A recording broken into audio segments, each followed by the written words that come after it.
राग देश रूपी दो दीर्घा, दीर्घा यानी रस्सी हैं। राग द्वेष दयी दीर्घा नेत्राकर्षण कर्मणा, उस रस्सी के दीर्घा नेत्रा, बड़ी लंबी रस्सियां हैं जिनके खींचने से जैसे ग्वालिन दही मथती हैं और मथने के समय वो क्या करती हैं, मथानी में एक ऐसी रस्सी फंसा लेती हैं और उसको खींचती हैं। तो उसके खींचने से कभी राग की रस्सी खींचती तो कभी द्वेष की रस्सी खींचती हैं। उसके खींचने से क्या होती हैं, मथानी घूमती है। क्या घूमती है, मथानी घूमती है। नेत्राकर्षण कर्मणा अज्ञाना सुचरम जीवा संसाराब्धुवनोति, बोले बस इसी अज्ञान रूपी सुचिर राग देश के रूपी दीर्घ नेत्रा के कारण से यह जीव क्या करता है, यह स्वयं संसार में मथानी की तरह घूमता रहता है और अपने भावों को संक्लेशित करता रहता है, कलुषित करता रहता है। अज्ञानी जीव प्रति क्षण कर्म का आश्रय बंध करता रहता है। उसकी सोच ही इतनी रहती है, आगे की उसकी सोच ही नहीं रह पाती। कल्पना कर लीजिए, कल्पना कर लीजिए, क्या कीजिए, आहार के लिए गए, आहार के लिए गए, कोई श्रावक समझदार नहीं था, दो मुनि महाराज आहार के लिए गए, कुछ भी नहीं जानता था, बिल्कुल अनभिज्ञ था, अनाड़ी था। जैसे तैसे आहार तो हो गया, अब आहार अनाड़ी था, अज्ञानी था। हो सकता है कि वो सही तरीके से आपका आहार नहीं हो पाया, उनका भी नहीं हुआ, दोनों लौट कर दोनों आ गए अपने, अब आ गए हैं अपने स्थान पर बैठे हैं। दो जनों की दो गोष्ठियाँ शुरू हो गई हैं, दो व्यक्ति, कुछ लोग उनके बीच में बैठ गए, कुछ उसके बीच में। अरे कैसे चौके में पहुँचे, कछु नहीं जानता था, आहार देने तक नहीं जानता था, कैसे वो आ गया, कैसे वो चौका लगाने लगा, कैसा करने लगा। ऐसे व्यक्ति थे। इसकी भी चर्चा चल रही है, दूसरे की भी चर्चा चल रही है, दूसरा भी विचार कर रहा है, सोच में देखो संसार में अज्ञानता कितनी अधिक है, धर्मोपदेश की कमी है, तत्व ज्ञान की कमी है। जनमानस के लिए तत्व का ज्ञान उपदेश होना चाहिए, बोध होगा तो धीरे धीरे उनके अंदर में संस्कार आ जाएंगे। फिर भी उसका पुरुषार्थ कि नहीं जानता था, फिर भी उसने साहस कर लिया। बड़े बड़े जानकार भी साहस नहीं कर पाते हैं, उसने अनजानता ने भी साहस किया। विचार कर करके, ऐसा चिंतन करके वे अपने आप में क्या कर लेते हैं, समता भाव को कई गुनी। क्या देखिए, चेहरे को, दोनों के चेहरे को देखिए, रासायनिक प्रक्रिया हो रही है।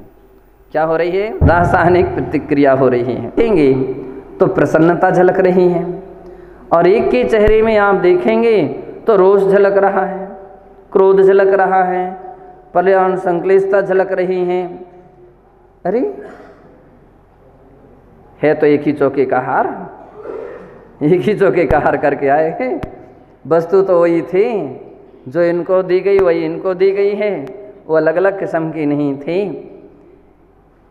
एक ही व्यक्ति की कमाई थी, दो व्यक्ति की कमाई नहीं थी। लेकिन यहाँ दो प्रकार की प्रतिक्रिया क्यों हो रही है, बतला रहे हैं। अपने अपने उपयोग के कारण से प्रतिक्रिया हो रही है।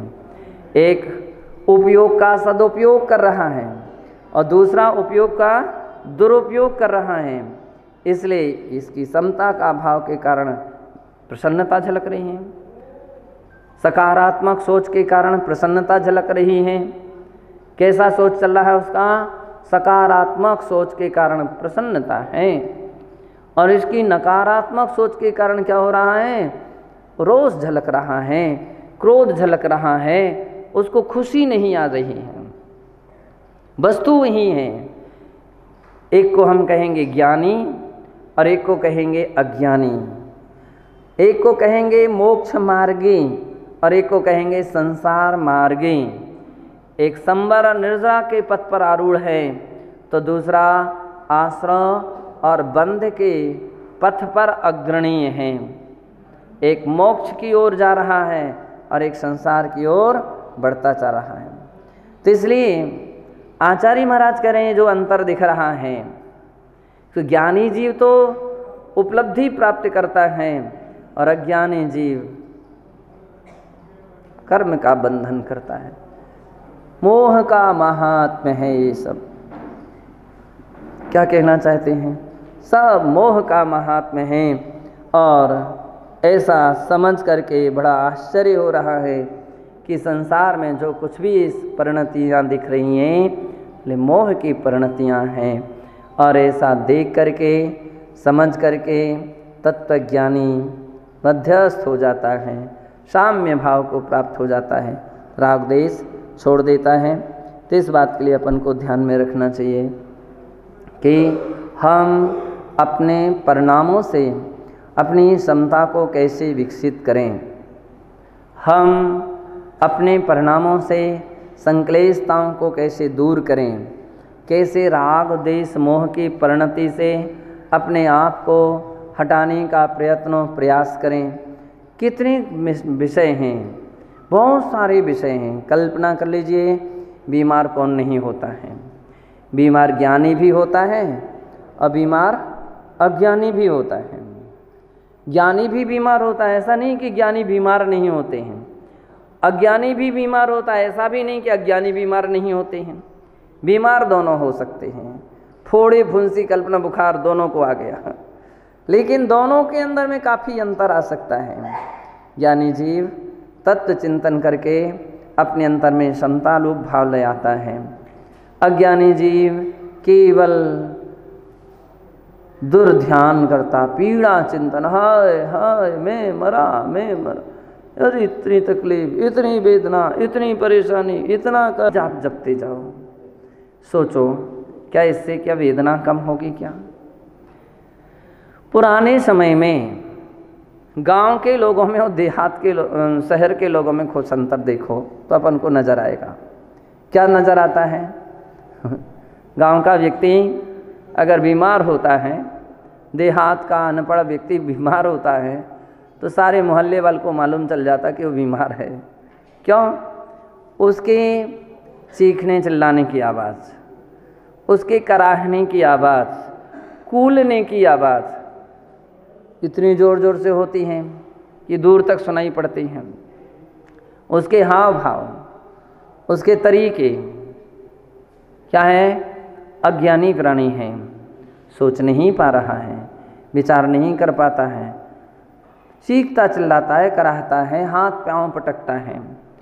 अब एक सिटी शहर का है, वो समझ रहा है चीखने से कूलने से क्या वेदना कम होगी? क्या वेदना कम होगी? रोने से गाने से क्या वेदना कम होगी?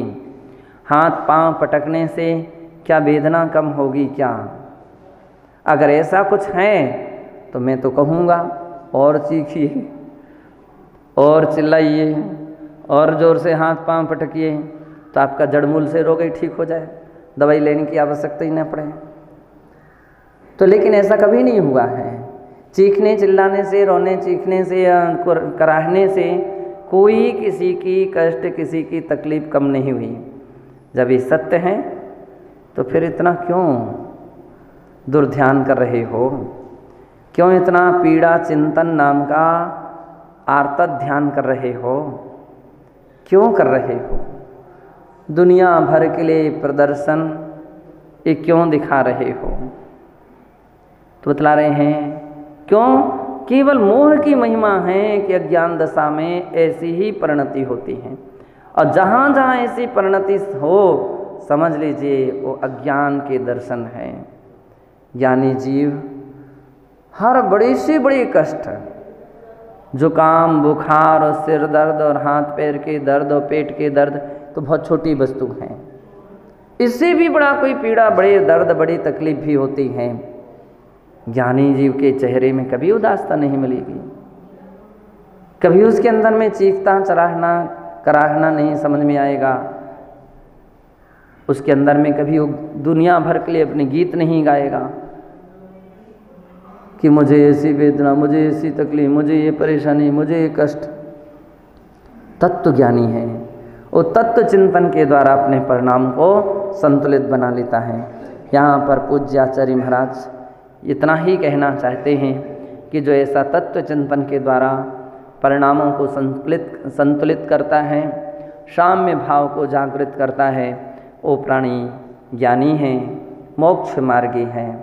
बाकी तो सब मोह की महिमा है कि मोह के कारण जीव नाना प्रकार के कर्म के आश्रय बंध को करके और उनके फलों को उठाता है, उनके फलों को भोगता है। पूज्य आचार्य कहते हैं यह सब आश्चर्य की बात है और सब मोह की ही महिमा है। ऐसा समझ करके मोह छोड़ना चाहिए, ज्ञान को जगाना चाहिए। जय बोलिए महावीर भगवान की। 119 और अनुष्टुप छंद नंबर 176 प्रारंभ हो रहा है और यहाँ पर पूज्य आचार्य से इस गाथा में कहना चाहते हैं कि ज्ञान से युक्त भव्य और अभव्य की दशा कैसी होती है उसके विषय में कहते हैं। शास्त्राग्नौ मणिवद्भव्यो विशुद्धो भाति निवृत्तिः अंगारवत् खलो दीप्तो मली वा भस्म वा भवेत्।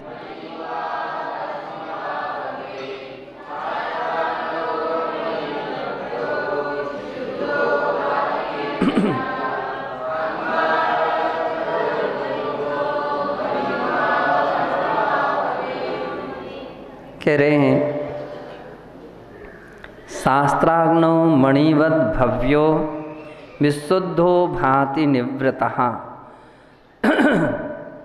जो भव्य जीव हैं वे सांस रूपी अग्नि में कैसे दिख रहे हैं? मणिवत, मणि की तरह शोभायमान होते हैं। अग्नि में लगे हुए मल का नाश होने से शुद्ध भाव हो जाता है। जैसे उस मणि के ऊपर जो भी कुछ कचरा वगैरह जमा हुआ है और अग्नि से तपेगा तो क्या होगा? मणि नहीं जलेगी, क्या जलेगा? हो जाता है, वो जल जाता है और मणि क्या हो जाती हैं? और दे दीप्यमान हो जाती हैं, शुद्ध हो जाती हैं। ऐसा भव्य जीव होता है।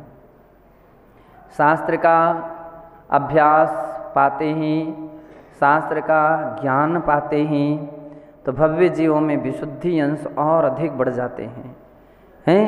बतलाते हैं कि शास्त्र देव, शास्त्र गुरु एक ऐसी है जो भव्यत्व शक्ति को विकसित करती हैं। क्या करते हैं? विकसित करती हैं।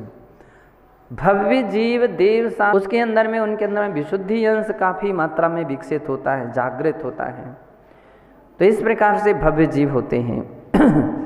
जब भी वे भगवान के सन्मुख बैठते हैं, चूँकि भव्य है तो उसके अंदर में विशुद्धि अंश जगता है। जिनवाणी के सामने बैठेगा, गुरुओं के सन्मुख बैठेगा तो उसके अंदर में विशुद्धि अंश बढ़ते ही बढ़ते जाते हैं। अपन प्रत्यक्ष भी देखते हैं, जब अपन कोई मंदिर सब दर्शन करते हैं, किन्हीं प्रतिमाओं के दर्शन करते हैं तो उन प्रतिमाओं के दर्शन करते करते एक विशुद्धि अंश जागृत होता है। एक अंदर में खुशी, एक आनंद, एक आह्लादन उत्पन्न होता है। जब हम जिनवाणी के सन्मुख बैठते हैं, शास्त्र के सन्मुख बैठते हैं तो शास्त्र सुनते सुनते नई नई बातें स्वाध्याय में आती हैं और ऐसी ऐसी कुछ कुछ बातें आती हैं जो जिसके विषय में अपन कभी सोच भी नहीं सकते हैं। ऐसी अच्छी अच्छी बातें महत्वपूर्ण अपने दृष्टि में आती हैं और उस समय जो आनंद आता है, उस समय जो खुशी होती है, अपनी चर्या में परिवर्तन आता है, अपनी चर्या में बदलाव आता है, वो अपने आप में एक प्रकार से अनुपम बदलाव होता है, अनूठा होता है। तो कह रहे हैं शास्त्र के सन्मुख जब हम गुरु के सन्मुख बैठते हैं, तो जब हम गुरु के सन्मुख बैठते हैं, श्रद्धालु भव्य जीव जीव है, उसके अंदर में जो खुशी, जो उसके अंदर में निखार, उसके अंदर में परिवर्तन आता है, उसको खुशी होती है, सौभाग्य मानता है कि अपने लिए सौभाग्य की बात। जब हम लोग अपने गुरु महाराज के पास बैठते थे, के दर्शन करते थे, उनकी बातें सुनते थे, स्वाध्याय सुनते थे, तो एक अपूर्व ही आनंद उत्पन्न होता था। सबसे बड़ी बात क्या मिलती थी कि हमको एक ऐसा प्रमाणभूत वस्तु मिल जाए, जैसे किसी के लिए मोहर मिल गई हो और लगाते चलो मोहर। किसी भी विषय में ऐसा हमारे आचार्य श्री ने कहा है, ऐसा आगम में कहा है, तो ये बातें अपने लिए प्रमाण बनती जाती थी, हर बात प्रमाणित बनती जाती थी। तो कालांतर में जो हम रिवीजन कर सकते हैं, जिन बातों का हम आम लोगों के लिए उदाहरण दे सकते हैं, तो उदाहरण का लिए ऐसा नहीं कि अपने मनमाफिक उदाहरण दे दिया जाता है, बहुत सारे उदाहरण नोट करके रखे जाते हैं, दिल दिमाग में रिवीजन अपन को याद करके रखते हैं और उनका समय समय पर रिवीजन करते रहते हैं। ऐसा हमारे आचार्य श्री ने कहा था, ऐसा हमारे आचार्य श्री ने कहा था, ऐसा हमारे आचार्य श्री ने कहा था। तो क्या होता है कि ऐसे वाक्यों को सुनकर के आम लोगों के अंदर में भी खुशी उत्पन्न होती है, हैं? जितनी भी श्रद्धालु जगत रहता है उसके अंदर में भी खुशी, उसके अंदर में प्रसन्नता, उसके अंदर में प्रामाणिकता, विश्वास मजबूत बनता है कि हमारा आचार्य श्री ने कहा था, गुरुदेव ने ऐसी बात कही थी। तो केवल ऐसा नहीं कि अपन आ गए और बैठ गए और सुन लिया और बाद में चले गए, क्या सुना पता नहीं, क्या पढ़ा भूल गए। तो बतलाओ सही है, जब आज ही आज आप भूल रहे हो तो आप आज की बातें कालांतर में कैसे सजो करके रख सकते हो? अच्छा, तब तो बहुत अच्छी बात है। 1996 के नोट्स तैयार करके रखे हैं उनके पास, तो 1996 के तो रखे हैं, 18 के भी हैं कि नहीं? तो ठीक है। तो मान लीजिए वे व्यक्ति बहुत अच्छे माने जाते हैं। मुझे लगता है कि विरंजन सागर जी नोट्स तैयार करके रखे हैं,